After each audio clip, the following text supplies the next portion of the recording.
মাছ মাংস সবসময় কিন্তু ভালো লাগে না, ডিম হলে কিন্তু বেশ দুপুরটা জমে যায়। আর ডিম যদি দুপুরবেলা করা হয় তাহলে আর রুটি পরোটার সাথে রাতে খাওয়ার জন্য চিন্তা থাকে না। 7টা ডিম সেদ্ধ করে নিয়েছি, তারপর কাঁটা চামচের সাহায্যে মাঝখানে ছিদ্র করে দিয়েছি।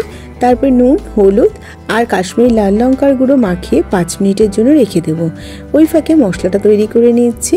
বেশ কিছুটা আদা, রসুন, লঙ্কা আর টমেটো দিয়ে একটা মিহি পেস্ট তৈরি করে নিলাম। কড়াইতে সর্ষের তেল দিয়ে দিয়েছি। তেলটা দোহা ওটা গরম করে নিয়ে তারপর ডিমটাকে বেশ লালচে করে ভেজে নেব। ডিমটা ভাজা হয়ে গেছে, ডিমটাকে অন্য পাত্রে তুলে রেখে দিয়ে ওই তেলের মধ্যে আলুটাকেও ভেজে নিচ্ছি। ডিমের ঝোলে আমার আবার একটু আলু না হলে ভালো লাগে না, যদি আলু পছন্দ না করে নাও দিতে পারেন। আলুটাকে নুন হলুদ দিয়ে লালচে করে ভেজে তুলে রাখবো। আলু ভাজা হয়ে গেছে, আলুটাকে তুলে রেখে ওই কড়াইতে আরও কিছুটা সর্ষের তেল দিয়ে দিচ্ছি।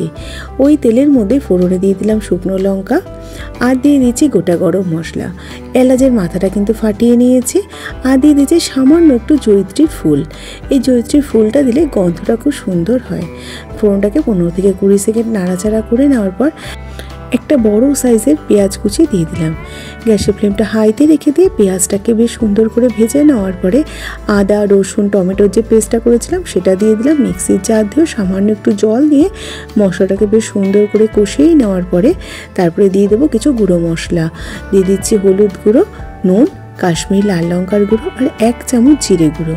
সামান্য জল দিয়ে মশলাটাকে বেশ তেল ছাড়া না অবধি কষিয়ে নেব। কষিয়ে নেওয়ার পর দিয়ে দেবো ফেটানো টক দই। 3 চামচ টক দই সামান্য চিনি দিয়ে ফেটিয়ে রেখেছিলাম সেটা দিয়ে দিলাম। যে বাটিতে ফেটিয়েছিলাম সেই বাটি দিয়েও সামান্য একটু জল দিয়ে দিলাম। মশলাটা সুন্দর মতো ভেসে উঠেছে। এবার আগে থেকে ভেজে রাখা আলুটা দিয়ে দিলাম। আলুটাকে দিয়ে 1 মিনিট নাড়াচাড়া করে নিয়ে অল্প একটু জল দিয়ে আলুর সাথে মশলাটাকে বেশ ভালো করে ঢাকা দিয়ে কষিয়ে নেব। বেশ কিছুক্ষণ ঢাকাটা করে নিলাম। মশলাটা সুন্দর কষানো হয়ে গেছে। এবার গ্রেভির জন্য উষ্ণ গরম জল দিয়ে দেবো। মাখা মাখা করব, বেশি পাতলা করব না ডিমের ঝোলটা, তাই 1 কাপ মতো উষ্ণ গরম জল দিয়ে দিলাম। জলটাকে 1 থেকে 2 মিনিট ফুটিয়ে নেওয়ার পর ডিমটা দিয়ে দিলাম। ডিমটাকে দিয়ে 1 মিনিট ফুটিয়ে নিয়ে 1 চামচ টমেটো কেচাপ দিয়ে দিলাম। টমেটো কেচাপটা অপশনাল, যদি পছন্দ না করে নাও দিতে পারেন, তবে টমেটো কেচাপ দিলে স্বাদটা খুব সুন্দর হয়। আর দিয়ে দেবো 1 চামচ ঘি। ঘিটাকে দিয়ে গ্যাসের ফ্লেমটা বন্ধ করে ঢাকা দিয়ে রেখে দেবো যতক্ষণ পরিবেশন না করছি। বেশ কিছুক্ষণ পর ডিম কারিটা পরিবেশন করে দিচ্ছি। একবার এইভাবে বানিয়ে দেখতে পারেন, গরম ভাত বা রুটি পরোটার সাথে কিন্তু অপূর্ব লাগে। আজ তাহলে আসি, আবার হাজির হয়ে যাবো নতুন কোনো রেসিপির সাথে। ধন্যবাদ।